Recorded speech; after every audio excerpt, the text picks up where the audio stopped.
you're in Romans, but I'll quote it and I'll let you jump on it. But he said, Romans 12:2, do not be conformed to this world, but be transformed by the renewal of your mind. Sure. And, this is the latter part of the letter. And you can't and help I'm not but go there back. yet, but But you could go back to Romans 8. Sure. And what are we renewing our minds in? Well, what can separate you from Christ? Right. So when you hear these things, well, you're not sufficient. No, I promise you, we ain't renewing our minds via our efforts to obey. That's right. We are renewing our minds according to Christ for us in the gospel. That's right.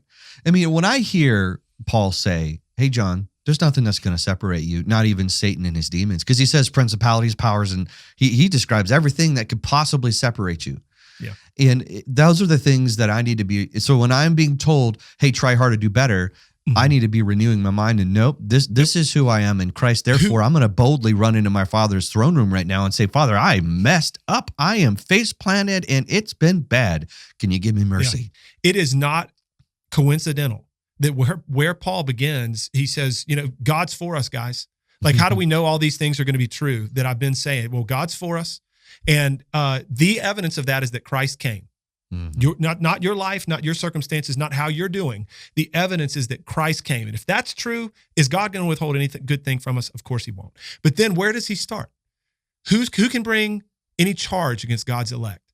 So he deals immediately with our guilt and our shame. Who can bring any charge against us and who's going to condemn? Because God's the one who justifies and Christ is the one who died. More than that, who was raised, and now he intercedes for us. So he deals with the guilt and the shame part. This is to your point about what do you renew your mind according to?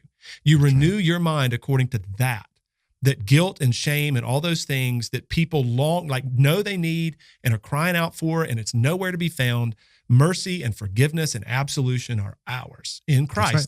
Then he pivots to suffering in this life and even spiritual warfare. That's how he goes.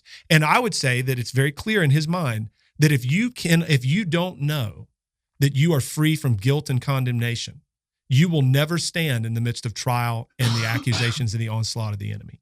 You can't. Right. And so that's how we renew our minds and we persevere. That's how we renew our minds and we even strive for obedience.